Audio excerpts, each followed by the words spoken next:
பொறி கொண்டு அழகான சூரத்திலே ஆதிக்கு சாஷ்டாங்கம் செய்து நபி பிறந்தரும்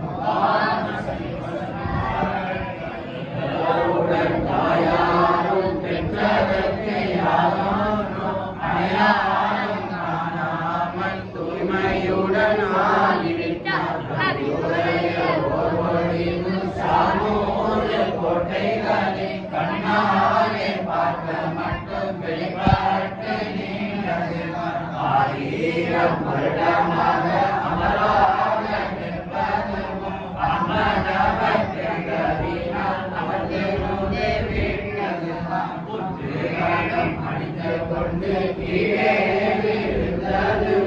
இஸ்ராவும் போத மாறி தட்டறிந்து போய்விட்டார்.